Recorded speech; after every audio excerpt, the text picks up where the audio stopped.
Please welcome James Murdoch from 21st Century Fox.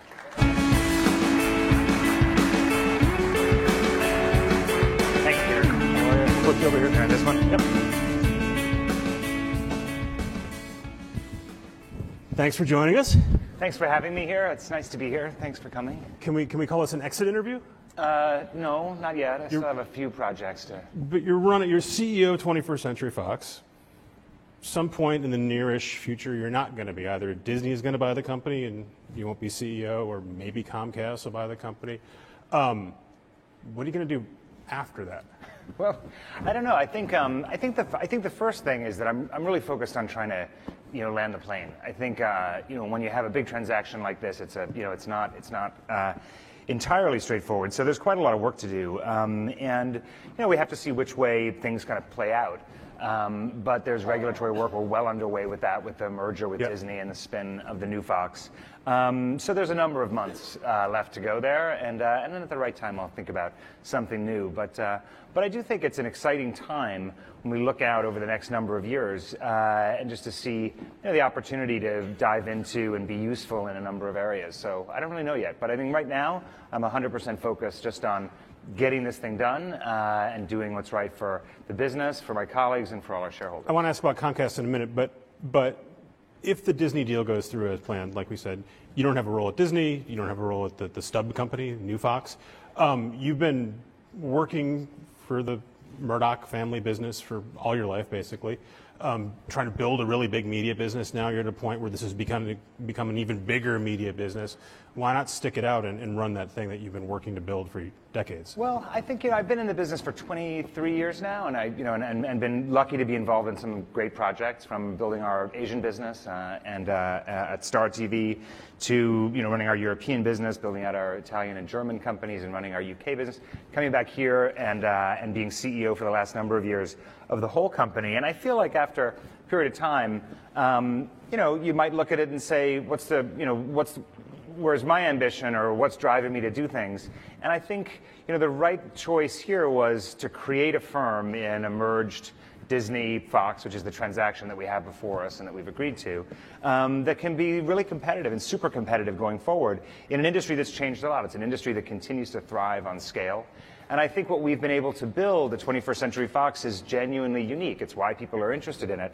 So if you want to be a global company, if you want to produce high quality content at a high volume everywhere from Karnataka to New York, there aren't many firms that do that. And I think so for me, when I looked at it, I thought actually this is a great answer for these businesses and in our industry. Right, you're describing why Disney would want to buy it, not why you would want to stick around and run it. Well, but then you look at it and you say, well, every 5 years or so, I sort of do something new-ish. So I think, I started out, Kara and I were talking before, we used to meet at these conferences in the 90s. I spent a bunch of time, in the 90s working in the digital area, et cetera. I moved to Hong Kong, built our Star business out for a number of years there, moved to London, did a number of things there and 2 different jobs. And it's been kind of the 5-year mark since I moved back to New York. So I think it's time to do something new. All right, I'm not going to get you to announce the new job yet on stage. No. Okay. The Comcast deal. I don't know what it is. So fair enough. Open to ideas. Comcast tried to buy you guys once. You said no, we want to sell to Disney. Now they've literally put out a press release instead of theoretically putting out a press release saying we really want to buy this company, and we're going to make another bid. Explain to this audience why it seems like your position is we prefer to sell to Disney even though Comcast is going to offer us more money. Well, we made an extensive filing around this that has all the details in it for the record. But essentially, we had an agreement with Disney, and we have an agreement with Disney, which we find very attractive for our shareholders. It's an all-stock agreement. We think the prospects for the new firm are very strong, and we think from a regulatory perspective, and we thought as well in December from a regulatory perspective that you have a higher certainty of close. So when you weigh up all of those factors, that's really what we thought was the right thing to do. Now, whether or not the board is asked to consider a different offer from somebody else in the future, we'll deal with that as we go. We have responsibilities to our shareholders. We know what those are, and we're going to get the right answer for them. Comcast has literally said, we're going to make another bid. It's going to be all cash. It'll be more than what Disney's paying. But they haven't done it yet. Right. Okay. So, you have to... What did you say? But they're coming. But they're coming. I think, look, what we have to do is continue to plow kind of the fur that we're on here, and until something changes. So I think right now, we're making a lot of progress on the regulatory front with sort of getting all the right filings in and doing that stuff with Disney. And if something changes that the board has to consider, they know what to do, and we know how to deal with it. So let's pull back even further. You, your brother, especially your father, have been building Fox for decades and decades, trying to become a really big company. You're trying to buy Time Warner a couple years ago. Now you're selling, not the entire company, but a big chunk of it. Jeff Bewkes is trying to sell Time Warner. Sherry Redstone and Les Moonves can't agree on it, but they really want to sell those two companies, Viacom and CBS. All the people who've been building these big media assets have decided it's time to sell. Shouldn't that worry me if I'm on the other edge of the table? Well, I don't think so. I think it's not so much are you selling, are you buying? It's a question of what kind of firms are going to be the most competitive in this area going forward and in this piece. And I think what we concluded, certainly what I feel, is that from an organic perspective, we can do a lot. We can continue to grow our business, and our business is growing fast. It's growing super fast in India, super fast across Latin America. Nobody really focuses on our Latin American business. It's a very large business today. Our European businesses, the skies, have really been transformed over the last sort of 15 years in terms of scale and velocity. And our studio business, our creative business in television and film here in the U.S. has been pretty strong actually. And we made, I think, a lot of the right bets in terms of focusing on big brands that matter in an environment where you were going to have much more pressure on the kind of cable bundle. You wanted to make sure that you were somewhere where you really, it really mattered to customers that you were included there. So we made these bets. We kind of set that strategy a number of years ago. We simplified our business. We really transformed it in a number of different ways. And we look at it today and say, we like our prospects. We think it can continue to grow and we can be successful. But in a certain context of a merger with another firm, you may be able to really accelerate that and kind of move forward in a different way. And for the businesses themselves, we care a lot about that. And for our shareholders, we care a lot about that. So it's a question, whether you're a buyer or seller, the point is the combination of these firms is something that we think is very attractive, and that's really what's driving our thinking. But you were a buyer a couple years ago, and again, I don't want to beat this in the ground, but it seems like a lot of folks who have been running media businesses for a long time are saying, now's a good time to get out. And they're all sort of calling a top at the same time, and you've got, in AT&T's case, a phone company, and you've got other sort of tech companies moving around, and it seems like they should be asking themselves, why do these guys not want to sell their media assets? Well, I don't think you can put it all in one bucket, right? I think actually what's happened is this kind of, the pack has kind of separated, right? And there are certain firms with certain characteristics that make them particularly attractive in the future. And you can think about owning IP. You can think about the level of excellence creatively in a firm. You can think about international reach and more than reach, depth actually in big markets that really matter. We often talk about investing in markets that in success will really change our lives as opposed to kind of being spread too thin on the toast. We'd much rather be a big investor in key places where we really believe in. So I think, for us, having done all those things and the business getting to a certain scale and continuing to grow, it was just a question of if there, in the presence of another opportunity that may be more attractive and can accelerate the business further and create a global platform for video consumption and creation, we think that's very, very attractive, a platform like that, particularly in an environment where, as you said, you do have multiple new players kind of circling or investing heavily in the space. And you do have really a revolution in terms of the barriers to entry for downstream distribution really coming down, the untethering of kind of bundled video from infrastructure. And we think those two things mean that if content really is going to be king, and we see the quality that we're producing and the breadth of it and how much engagement it's driving, if content really is going to be king, the opportunity to build platforms with that is really profound. And that's why you look at it and say, okay, how do I do that? Can I do that alone? Or do I have a lot of counterparty risk? Do I have to buy other programs from people, et cetera? And I think what you want to do is eliminate, to the extent you can, the amount of counterparty risk you have. And you really want to be a free agent to build those platforms and populate those platforms with programming that's proven to be really exciting and engaging for customers. I mean, it seems like one common thread here is that the buyers, the perceived threat to the established media guys are really distributors that have direct access to the consumer, whether it's AT&T or Netflix, and then theoretically we're waiting for Apple to really get into it, and Google and Facebook and Amazon are all playing around to different degrees. Would things be different had you guys moved more quickly to sell your own stuff directly to consumers? Well, we are one of the biggest direct-to-consumer firms in the world, right? So if I look at our Hotstar business in India, which is a mobile video app that we launched 2 years ago, we have 145 million average monthly uniques now, interacting directly with the platform over up to 2 billion minutes a day, actually across that platform in India. At the Sky business, with the Sky Go over-the-top business and Now TV, alongside the overall kind of more traditional but digital and very different from the MVPDs here, 23 million families, households, and many, many more customers interacting with that platform there. And then in our joint venture with Disney and Comcast, the Hulu business has accelerated tremendously over the last year and is now a 20 million plus. But up until recently in the U.S., you were primarily in the bundled TV business. You were in the bundle that was good for you. And you recently, in the last couple of years, said, we're going to start breaking out from that, but you haven't gotten there yet. And Disney quite clearly is saying, look, we want to take on Netflix doing what they're doing directly. It's the rationale in part for buying you. Everyone says they want this direct business. Was this something that you had ambitions to do in the U.S. and just didn't get to in time? Well, I think it's something we've been doing. We did it through the joint venture with Hulu, right? Generally speaking, as a big, as a real strategic priority for us over the last number of years. But we were never in the, I guess since we sold our stake in DirecTV, we really haven't been in the direct-to-consumer business directly, other than the Hulu piece here. But that's changing. No, I don't think. I think we did get to it. I don't know. I just explained to you how we got to it. Do you think the media guys in general... And I think it's one of the reasons why this company is valuable, right? It's one of the reasons why we're growing so fast. If I look at our... It's not because of Hulu, though. It's because of your film assets. It's our Asian assets. It's our European assets. It's the quality of those businesses. It's the quality of the creative output and brands in National Geographic, FX, our film company, et cetera. That's what's really driving it. And I think that's a good thing. I think that's why it's a really good component part when you're trying to build something bigger.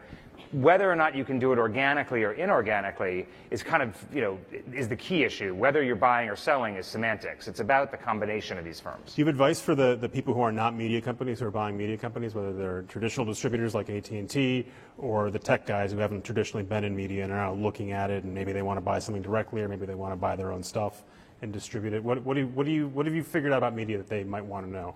Well, I don't know what I've figured out, but I would say it is interesting that there aren't that many firms that have been able to be successful in a big way with a diversity of content and a consistent period, right? There's only a handful of big movie studios, maybe shrinking depending on how you define the ones on the, on the bubble. There's only a handful of really big scripted television producers in the world that really do it on a global basis and are successful at it. And I think part of that is managing a creative business is quite challenging. I don't think it's that different. I think every part of every business, every great business is creative. But understanding how to manage a creative business, understanding the diversity of output you'll be required to have and to encourage.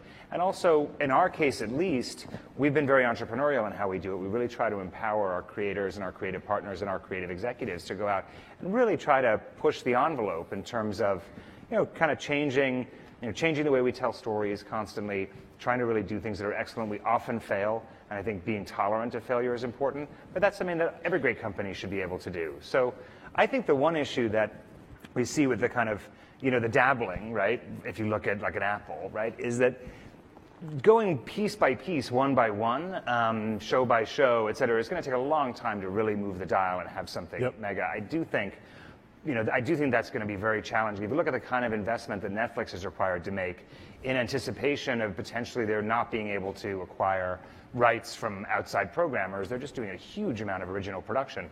Those are enormous bets. And then when you add on top of that, live sports and things of that nature, there are huge costs and huge barriers. Netflix sort of made it look easy, right? Like a few years ago, they were selling your repeats. You guys were happy to sell repeats. Really, just a handful of years ago, they got into with House of Lies, right? Cards, thank you. House of Lies is on Showtime, I think. And then they've zoomed it up, and they've thrown a lot of money at it. We don't actually know how things are performing, but they have a lot of subscribers. It seems to work. It seems like if you're willing to throw a lot of money at the problem, and more money than the traditional media companies are willing to spend, you can solve for this. Well, we spend a lot more than them on a global basis. A lot more. Whenever we do a chart that shows their content budget versus yours, excluding sports. But you'll be looking at Fox Networks Group or whatever it is. But when I add up the volume around the world, within the Sky, Star, the Fox businesses, National bigger. Geographic, and our sports Yep. business, we invest an enormous amount on screen for our customers. Not to mention our film business, right, which is a huge production commitment every year as well. So I don't think it looks easy. I think it actually looks hard, and I think they've done a great job in many ways, really delivering a user experience for customers that has raised the bar, I think, for competitors generally. So what's really great about seeing Netflix succeed is that I think the user experience has become kind of front and center for people. And for many, many years, we've had this kind of calcified, sort of established MVPD business here in the US with the same number of players. We had some hopes when AT&T and Fios kind of started to grow, but they're not anymore. But you really haven't had that much competition because you've had these franchise cable monopolies that famously, kind of haven't. Well, their customers hate them because they deliver a terrible user experience.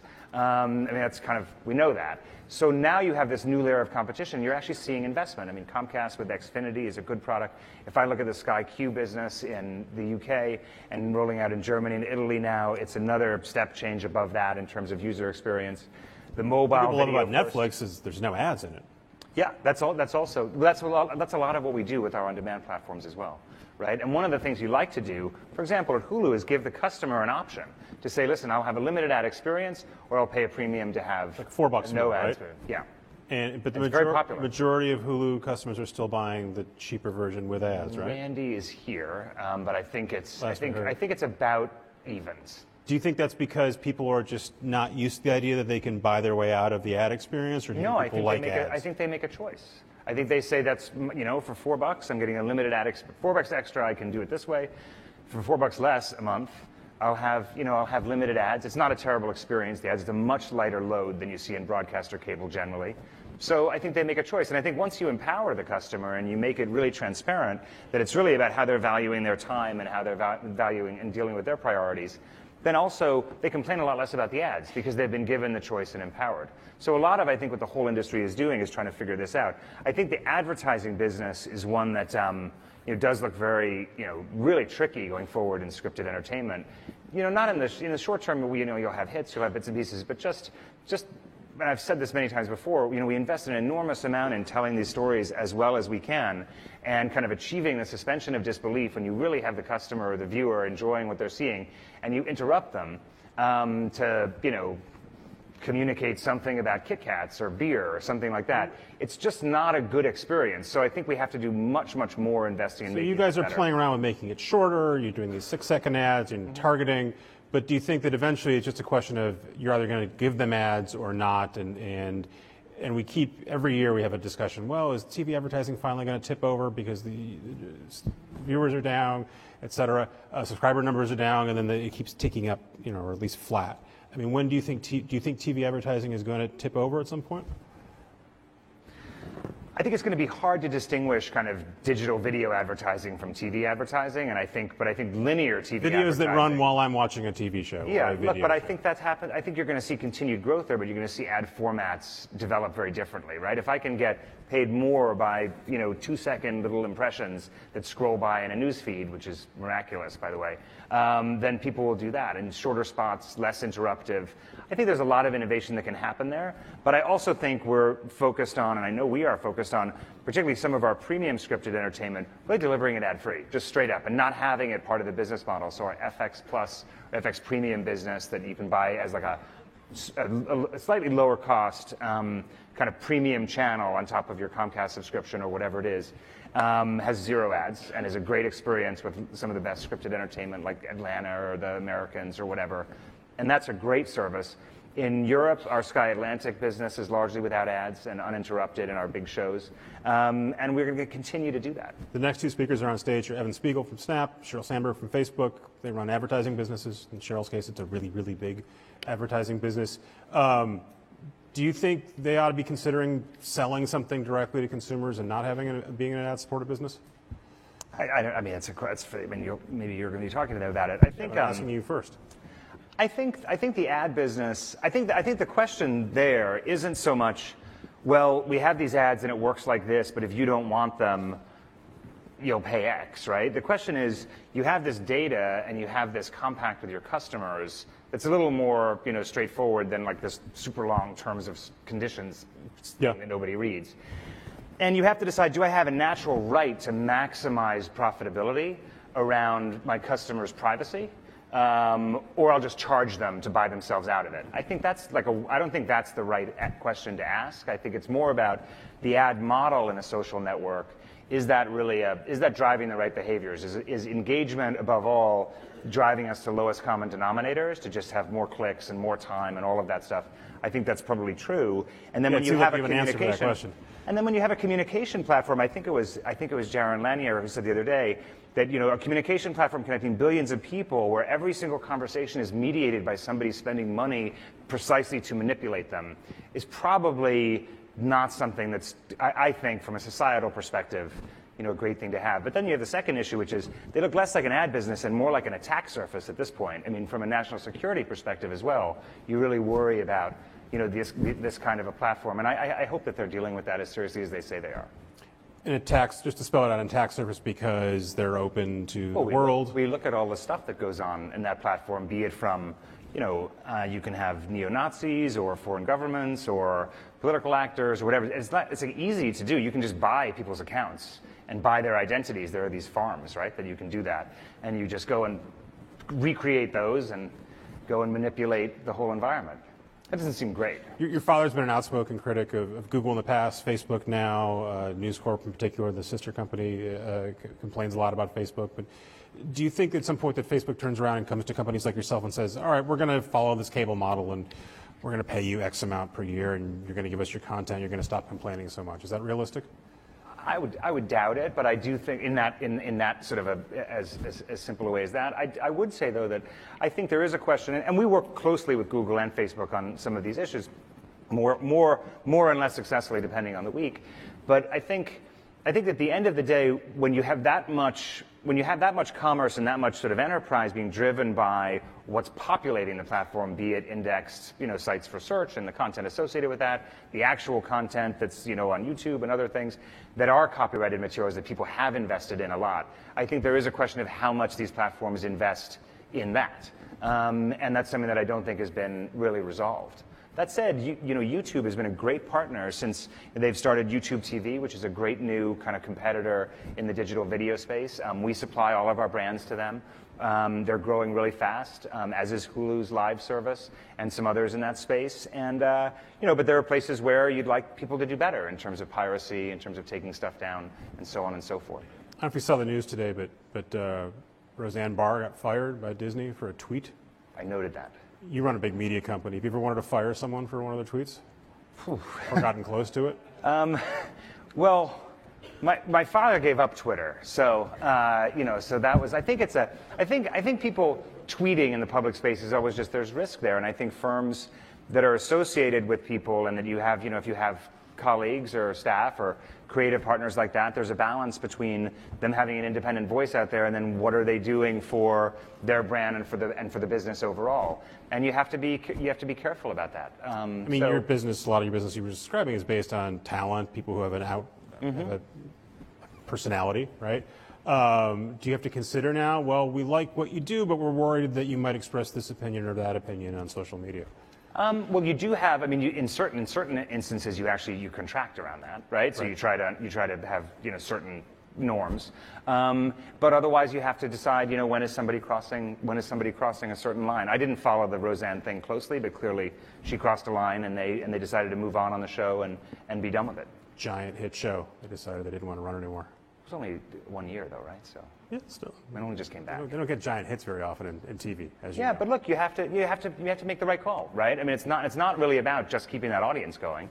It's about what's the right thing to do, what's the right thing for your company, for the brand, for your customers, but also for your colleagues inside the business. And do you believe in things or do you not? And you have to try that. You do have to be mindful that you have to tolerate a huge diversity of voices, because all of your creative partners, all of your journalists, all of these people have independent identities and ways to broadcast, et cetera, and they're not all going to agree with each other, and you're not going to agree with them all. Speaking of brands and identities and things you agree with or don't agree with, my educated guess is your politics are very different than the politics you see on Fox News, a giant asset for 21st century. I try to keep my politics sort of separate from the business. Yeah, so I said it's my educated guess that they're different. Do you have any regret about stuff that's on Fox News and the influence that Fox News has on overall population and our president in particular? Look, I think that I think in a really diverse company that has, we have a lot of output in news as well, right? And TG24 or Sky News and Fox News, or Star News when we had it, they're all different, and they'll have different voices and different things. And then within them, you have a lot of diversity. I think one of the things that a lot of people don't realize is they might focus on a certain set of commentators or sort of opinion show leaders, but they don't actually look at the whole output there as well. And I think that I think there is a lot of diversity. If I look at, between Sean Hannity and Shep Smith and Chris Wallace, there's a big spectrum. Right, but the most popular people on Fox are the opinion people or the Fox and Friends show. Then you guys will, the standard argument is that's opinion, it's not news, it's different. But the stuff that is influencing a lot of the debate and very clearly influencing the president comes from the people you would describe as opinion. Well, I couldn't possibly comment on the president's, television habits. According Executive to time. According to the small business administrator, he's working so super hard he couldn't be watching that much cable TV. So I heard that. We can only hope. But I think. But look, you have to have a diversity of voices there. So while I'm not going to agree with everything that goes on every single channel that we own or every producer makes, I'm also very proud of the diversity that we foster, from National Geographic to FX to Fox News to the Deadpool movie last weekend. They're great. Last summer, after the president said there's good people on both sides of the Charlottesville Nazi march, you made a point of donating $1 million to the ADL. You didn't make a public statement, but it was a semi-public statement. It was clearly in opposition to what President Trump had said. Did you get any feedback internally about that? I mean, I got some feedback internally, a lot actually, and all of it very positive actually. A lot of colleagues wrote to me privately, et cetera. I don't need to say what they said, but I think a lot of people in the country felt sick that week, and and were worried about this trend, et cetera. I think this question of hate speech and hate groups, both having platforms to organize, to my point earlier, that are very, very effective, but also then being normalized, particularly around things like neo-Nazis in the streets of Charlottesville or Boston, for example, marching around. It's very scary, and I think we're also at a point where it's super important to remember what all that means. Our Holocaust survivors are dwindling as time goes on. It's super important to record their stories and to make sure that we're talking about their stories all the time and reminding people, what happens when this stuff gets out of hand and what did happen to a major population. So I just felt it was important to reach out to people and encourage them to do the same. It was more a solicitation and trying to lead by example. And I hope that everyone does more of it. I'm going to let the applause go for a second, and I want to open up to questions for you guys. So I've got more, but I bet you do as well. I can't see anybody, so. There we go. Hi, John Ford from CNBC. With the Me Too movement, Time's Up, a number of folks in entertainment, including inclusion writers, or at least talking about it at this stage, there's a lot of heat around the subject of diversity, but I'm wondering how much of this cultural moment is just going to pass? Are there specific things that you are doing and that you see others in the industry in positions of power doing to make sure that there's actual lasting change in the cultures of how media businesses are run, so that 5-10 years from now we won't be in the same position? Well, it's a great question, because you worry about these things when you have suddenly this explosion of noise around an issue. Is it really going to create long-term behaviors and culture change that is necessary? And I think, number one, there's a bunch of things going on there in terms of you have the broad diversity issue and inclusion issue, and then you have the kind of Me Too sort of harassment, abuse kind of issue. And they're similar. I mean, I guess they're related, but they are kind of different. I think number one is we have to do the best job we can around making sure that when we're hiring, particularly in the creative side of the business where you don't have as many female or people of color directing shows and so on and so forth, that we just have to make some, frankly, we just have to make some rules. And at FX, for example, which is our biggest volume of kind of scripted production, we've done that. And John Landgraf there has really led from the front to say he's going to have a much more diverse slate of directors and writers and so forth. And that's working. And I think he's actually for years been promoting a super diverse output in terms of creators. If you look at that output any day. So I think we have to do that as an industry. I think also what we have to do is make sure that we have new talent coming in to the business at a youth level. People who are finding the industry accessible to come and tell their stories and have jobs. So for example, it's a small thing, but for a number of years, we've been very involved with a thing called the Ghetto Film School, which takes promising young storytellers out of communities that wouldn't necessarily feel like they had accessibility to this industry, and give them a top-notch, almost college-level degree in film and television production, and then aid them as a network of graduates of that program to then get jobs, get their union cards, move into the industry, et cetera. And that's really starting to bear fruit. And I think we have to be very, very clear that, not just in the sort of the people in front of the camera that you're showcasing diversity, but all the way through the company, you're doing it as well. So we're actually, we feel pretty good about, for example, if you look at our numbers on women in powerful positions in the business, of our senior managers, some, I think almost 40% now are women, from like vice president above, and that's kind of a dumb statistic, but it's good relative to everything out there. But we want to do more of that. I promised I wouldn't ask all about Fox News for half an hour, but I can't help myself. You spent tens of millions of dollars settling harassment charges and other complaints about the culture at Fox News. Do you think that has been solved there, that whatever problem had been going on there that was systemic has been fixed? Geez, you never say it's. I mean, look. You look at all of this crazy stuff in the news industry, news and entertainment industry. But I mean, it looks like nobody can keep their pants on. It's unbelievable. And you just look across the. It's, I don't want to. We all know we've seen it across all these different companies and all these different people who never thought you would have seen that. God, I mean, if they don't know.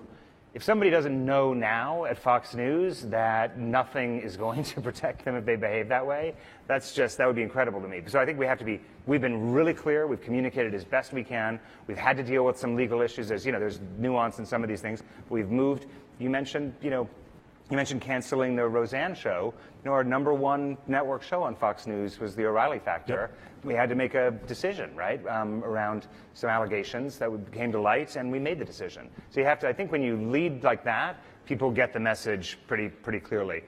I think this larger question of inclusion and diversity in the overall industry is a hard one. We're not really going to know for another 5-10 years how sustainable it is. But I think real breakthroughs have been made, and I think in terms of look at the Me Too stuff, little things like changing our policies around where you can have certain kinds of meetings and how many people have to be there. You hate to have to micromanage that, but if you can guarantee that you're not going to have casting meetings in hotels with only one person in it, then you're probably going to eliminate the opportunity for abuse across a pretty broad swath. That's our goal. I want to give you guys a chance to ask a couple more questions, but you've got to ask them quickly, and then James has to answer them quickly. Hi, Dan Benton. I'm over here. I'm a public market tech investor, and I have a big position in Tesla. You are on the board of Tesla. Do you think that Elon and the company are treated fairly by the press, number one? And number two, do you think it's an effective countermeasure to engage in 3 a.m. Tweet storms? Well, look, I would say one thing about the press, and no offense to all the press in the room, but if you ask yourself the question, if there's something that you actually have direct knowledge of and know something about, and you read an article about it in a newspaper or on a website or wherever it is, how many times is it perfectly accurate?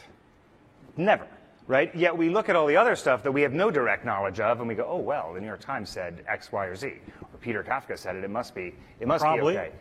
But I think that there's a problem. I think there is sometimes a problem in terms of the way the business press covers all companies, and they get interested in a particular subject, and they maybe lose the forest for the trees, or they want to write about politics when they should be writing about the business. It's fine when the business press writes how great his cars are. But hang on, I'm not. Hang on. So I'm saying there are challenges in business coverage generally, and the way that the company and Elon respond to that is it's really his call. Last question here. James, Alex Sherman at CNBC. Peter gave this sort of a game effort, but I'm going to try one more time.